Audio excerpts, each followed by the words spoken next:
Hello and greetings everyone. This is Darth Coldis with another video. Now, this time I'm going to speak a little bit about the Ninth Jedi, but the actual background is the idea that there is, how should I put this, a weird thing going on with cross-cultural productions. Now, we know that whenever the Western media takes something from Eastern media, they usually butcher it and make it bad. These days, as so many shows proved, it's even worse because now we can't even take our own Western culture stuff and adapt that properly because we have to kind of ruin that too. Now, the Ninth Jedi is one of the one of the products that does it the other way around. And I'm not saying cultural appropriation or anything like that. No. That it's totally fine that you produce that, but the problem that arises is that the people producing these things are not very familiar with those things. They don't know the culture behind it, they don't understand why some things are important, they don't know what people resonate with, and the result is usually something that they think is cool and inside their own culture might be seen as very cool, but is actually just crapping on the original stuff. And again, I don't want to particularly tell that about the show or Eastern productions. West does it too. But like in Star Wars, many people think that there is this yin yang principle, and they don't even know what that yin yang is, because the yin yang is not about balance. It is not a fixed statement of light and darkness and something like. No, it's a cycle. It's supposed to be a spinning wheel, and that at the height of winter there's already summer beginning, and that is inevitable that the wheel turns and summer comes and winter comes.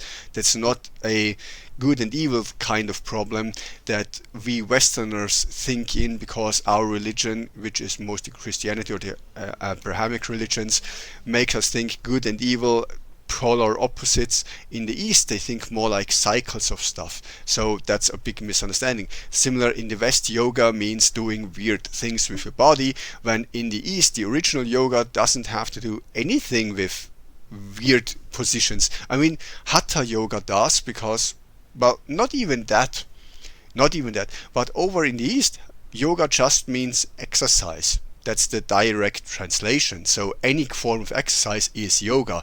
And they have breathing exercises, which would be hatha yoga, which you sometimes do in weird positions. They have jnana yoga, which is reading a book and training your mind. They have forms of yoga where you try to be very compassionate and giving to people.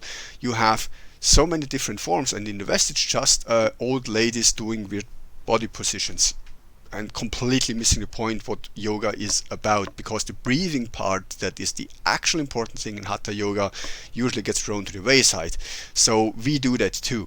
Now, the thing about the East, I have seen so many Eastern productions where they used Viking or Germanic material and distorted that into oblivion, where the names are still there, but the characters are nothing like they are in Western mythology at all.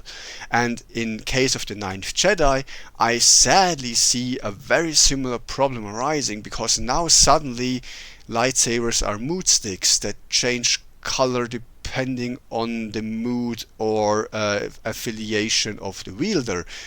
That's not how lightsabers ever worked or can work, unless they are made in a completely different way, which they never explained. But lightsabers don't do that.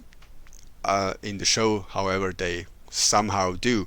Same lightsaber smith, so like a weaponsmith, like a katana weaponsmith, because again, lightsabers do not work like that. A lightsaber is supposed to be a very personal, individual item, and every Jedi is supposed, and every Sith is supposed to make their own lightsaber. Can you, technically speaking, take someone else's lightsaber? Sometimes, because some lightsabers are produced in a way that other people can wield them. Some lightsabers are exclusively bound to the wielder, and other people can't ignite them, they can't use them. There is some that only force sensitives can wield, because they have a switch that you have to engage with the force, and so on and so forth. So not all lightsabers can be wielded by all people to begin with. And more importantly, the personal bond is really important. So there is no in the height days of the Sith Empire or the Jedi Order, there weren't weaponsmiths that mass-produced lightsabers for everyone. No, this was a deeply personal thing where you had to gather the materials yourself, you had to bond with the kyber crystal yourself, and you have to create the darn thing by yourself. So there being a weaponsmith handing it out, that's something that we see very commonly in Japanese traditions, where there's this one great master smith like Musashi and stuff like that, and he produces the best blades out there that are superior to everything else, and so on and so forth, which you also kind of see in the show, which is not how lightsabers work either. I can forgive that 1,000 years in the future the Jedi are very different from what they used to be, and that the Sith are hilariously different from what they used to be. I can live with that because it's 1,000 years in the future, that can happen. But the fundamental physics of the world don't change with time. The way lightsabers are produced and work doesn't just change like that. And there is also things they do with the Force that doesn't work like that. Or when they say that this new death ray thing that they build, if it fires, it produces a beam that cuts through everything in its path, through the entire galaxy and beyond. No, that's not how this works. That is not how any of this works. That's going against. Do you know how large a galaxy is? Do you know the distance? This is not how lasers work, and that's not how plasma works. No. Just no, that is not how this is working. And it saddens me because the storytelling per se is good. The story per se is good. I like that there's not this clear good and evil thing that Star Wars usually has, and that there is really actually believable reasons for one turning to the dark side and stuff like that. So the whole setting idea of the universe falling apart and they trying to build an empire to protect, I like many things in the show, but I can't get over the really, really stupid parts of it that are just so unnecessary. And if someone worked at it, had an idea about Star Wars, these things wouldn't have happened. And to be fair here, same goes for Disney. Like some productions of Disney, like The Acolyte, spat on everything Star Wars and completely. They didn't even use the lore. Like they made up whatever and called it Star Wars, and now it's working like that. No, if you do a project like that, you have people involved that know what it's about. Now, if a cameraman doesn't know all the Star Wars lore, sure, but the writers definitely should know the Star Wars lore, and it can't be that hard to find people who are into Star Wars who know these things and prevent these problems from arising. It used to be different. Like in the 70s, in the 80s, if they adapted from a different culture, there were no experts to contact. There was the language barrier, there was the actual distance problem. You getting an expert from a different culture was difficult. It used to be hard, which is why in the past a lot of grievous mistakes were making.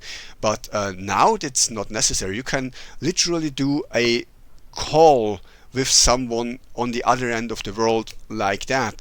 Do you have experts that you have already rated by fans online, and you can just get in contact with those people? No problem. You have translators and stuff like that. It's inexcusable, because now you can have an expert of anything on the phone within 24 hours if you want to. These issues don't have to exist, and yet so many franchises repeat the same mistakes of having people in important positions that have no idea what they are doing. That goes for gaming, like Dragon Age did that. Now it's going to be Baldur's Gate 4 having that problem. You have that problem in Star Trek, you have it in Star Wars, where the people in charge of the writing, of the directing, have no clue about the franchise, and that is just inexcusable. It's like running a 5-star restaurant with cooks that haven't cooked it once in their life. Like they have read a cooking book when they were like 5 years old, and that's the qualification that they come to work with. Gordon Ramsay would be mad as hell. That's kind of what we have to deal with here. Now, as for the Ninth Jedi itself, I think the general idea of placing a Star Wars story far ahead into the future, doing a different style, doing a different way of storytelling, it's perfectly fine. It just has so many issues that are really tough to swallow, and the main problem we're having with it is that they are so unnecessary. If they just had some Westerners on board that showed them, or some people really familiar with the franchise on board that would have told them keep it a little bit more close to the source material, it would all have been fine. But sadly, there seem to be great misunderstandings of how different things work and don't work, and now we have a mess. Another one, by the way. It's not like we in Hollywood don't do the exact same thing, but that's just what you have to live with. So with that quick interjection, I want to end this. Have a fantastic day, and may the force be with you.